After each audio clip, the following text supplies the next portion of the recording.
Shalom. You know, I just want to share a scripture. Sometimes I may do this if y'all say the same. I might just use one scripture and and have I guess a commentary or see what the Spirit leads with it. And today's scripture came out of John 8:48 through 49. You know, the Hamashiach been called many things. And in this scripture, the Jews called him a Samaritan. And he did not dispute it. You know, of course, he's from the tribe of Judah. That's established. He is an Israelite, a Yehudi. But here, he did not deny this claim. So either he was part Samaritan, part Israelite, Yehudi, or either he just looked like one and he didn't want to respond to them other than just saying, I have not a devil. Because look what it says. Then answered the Jews and said unto him, Say we not well that thou art a Samaritan and has a devil? Yahusha answered, I have not a devil, but I honor my Father, and you do dishonor me. He didn't deny being a Samaritan.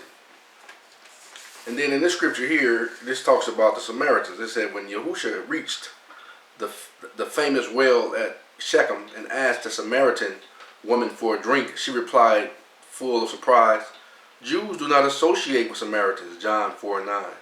In the ancient world, relations between Jews and Samaritans was indeed stained. I'm just reading from this article, The Samaritans by Jürgen K. Zandenberg. In ancient world, relations between Jews and Samaritans were indeed strained. Josephus reported a number of unpleasant events. Samaritans harassed Jewish pilgrims traveling through Samaria by Galilee and Judea. Samaritans scattered human bones in the Jerusalem sanctuary, and Jews in turn burned down Samaritan villages. Very notion of Good Samaritan, Luke 10:25-37, only makes sense in the context in which Samaritans were viewed with suspicion and hostility by Jews and in around Jerusalem.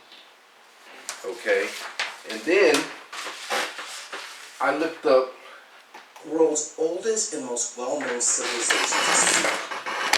The Sumerians are said to have invented writing and the wheel. They divided time into minutes and seconds.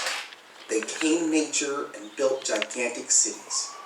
They loved culture and the arts. Their caravans crossed the desert, opening up many trade routes. Okay. This here is who are the Samaritans? 9 World Chronicles, published on December 17, 2018. Founded in the Mesopotamian region of the Fertile by Crescent, administration. Situated between the Tigris. It's not mine, but I'm using them for known for their innovations in language, governance, architecture, and more. Sumerians are considered the creators of civilization as modern humans understand it. Their control of the region lasted a short 2,000 years before the Babylonians took control in 2004 BCE. Sumer was the southernmost region of ancient Mesopotamia, which of course is modern Iraq and Kuwait. This is generally considered to be the cradle of civilization. The name Sumer comes from Akkadian, the language of the north of Samaria, and means the land of the civilized kings. The Sumerians called themselves the black-headed people, and their land in cuneiform script was simply the land or the land of the black-headed people. Now in the biblical book of Genesis, Sumer is known as Shinar. According to the Sumerian king list, when the kings first gave human beings the gifts necessary for cultivating society, they did so by establishing the city of Eridu. And it was here that order was established and civilization began. The Ubaid period. This region of Sumer was long thought to have been first inhabited around 4500 BCE. The first settlers were not the Sumerians, but a people of unknown origin whom archaeologists have termed the Ubaid people. The excavated mound of Al-Ubaid, where the artifacts were uncovered which first attested to their existence. Whoever these people were, they had already moved from a hunter-gathering society to an agrarian one prior to 5000 BCE. Excavations from Al-Ubaid and other sites throughout southern Iraq have uncovered stone tools from the Ubaid people, such as hoes, knives, and other clay artifacts such as sickles, bricks, painted pottery, and even figurines. These people were the first agents of civilization in this region.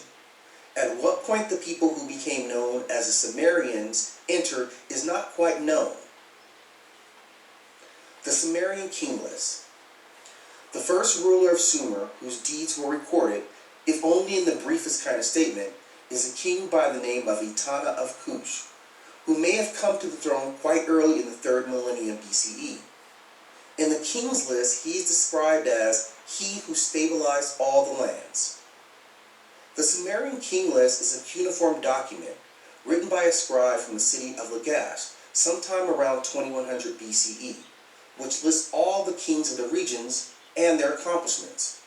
Now, this is done in an attempt to show continuity of order in society dating back to the beginning of civilization.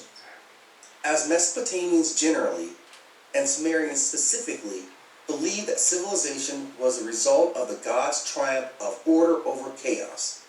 The king list is thought to have been created to legitimize the reign of a king named Atu-Ligal of Uruk, circa 2100 BCE, showing him as the most recent in a long line of rulers of the region. Now, Etana is famous from the myth of the man who descends from heaven on the back of an eagle. And like other kings mentioned on the list, like Gilgamesh, for example, they were often known to perform superhuman feats and boundless heroism. Utu-Higal, it is thought, was trying to link himself to much earlier hero kings throughout the creation of the list. Since Mesopotamians believed that the gods had set everything in motion and were created as co-laborers with the gods to maintain order and to hold back chaos. The early writers of history of the region concentrated more on the links between the rulers and their gods. Sumeria versus Kemet. Now, a typical argument we hear is to pit Sumeria versus Kemet in terms of some type of debate about which civilization came first. I want to state very clearly that there is a very strong connection between Sumeria and Kemet, and the two civilizations were most likely contemporaries. Kemet and Sumeria in geographical terms are less than 900 miles apart. Now, these are two civilizations that are known for extensive trade routes and connections to other parts of the world, carrying not only goods but also knowledge, stories, and traditions. The development and timelines of both Kemet and Sumeria mapping migration patterns of early humans from sub-Saharan East Africa up to the river valleys where they established civilizations. In essence, these were the same people who migrated to areas close to rivers, which they found necessary to facilitate civilizations. Both civilizations reflect an ideology that the gods came to Earth from other places and gave to humans advanced science. The Kemites do this through the analogy of Asar. The Sumerians would do so through the myths of Enlil and Enki. The Sumerians understood that they were subordinate to the gods, but allied with them as well. The Sumerians were fighting the forces of chaos along with the gods, and thus the spreading of civilization, the development of architecture and literature were fundamental components to the commitment of maintaining order. It is important to state that the Kemites expressed the same value in their battle of Asar, who represented order, and his brother Set, who embodied chaos. Now, both Kemet and Sumer would ultimately meet their end at the swords of Grigori-backed armies. Sumer in 1750 BCE, and Kemet at 31 BCE at the sword of the Greeks. Invasion and corruption of Sumer. Sumer officially ceased to exist in 1750 BCE with the Elamite invasion and Amorite migration into their lands. Now, the Elamites were simply an extension of the Grigori influence, who had been seeking to establish a stronghold in the Middle East to establish their own colony.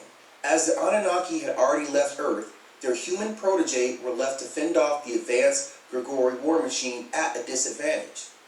The Grigori would slowly dismantle the Anunnaki-influenced civilizations, including the Kemites, Olmecs, Mayan, and Aztec people.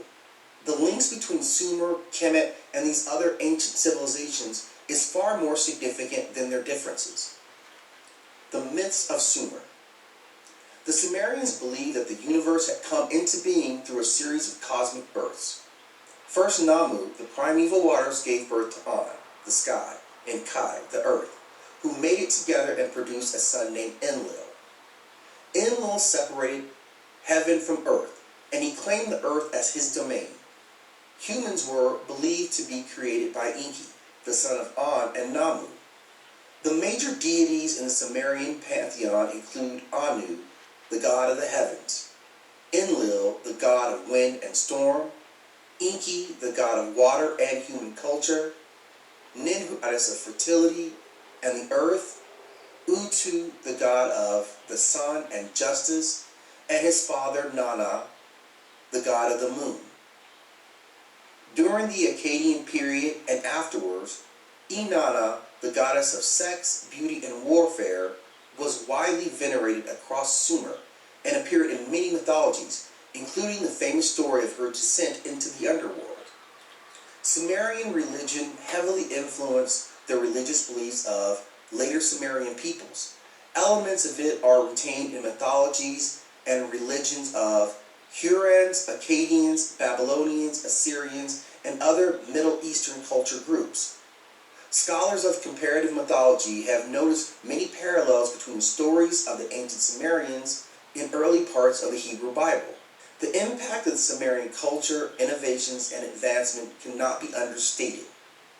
To this day, we still look to the Sumerians as the source of our current culture and civilization. Okay, so there we have it. This had a thought that I want to share with you. Like I said, everything that they call the Hamashiach ties back to the motherland, basically. The natural people. Which, and they, like they say, we all the same people, because we all look alike, as in some form or another. Because that's basically what they were telling him. Say, aren't you a Samaritan and has a devil? And Yahusha said, I have not a devil, but I honor my father, and you dishonor me. And then the Samaritan woman said, Jews don't have no interaction with Samaritans, so is he or is he not? So apparently they look alike. So, shalom.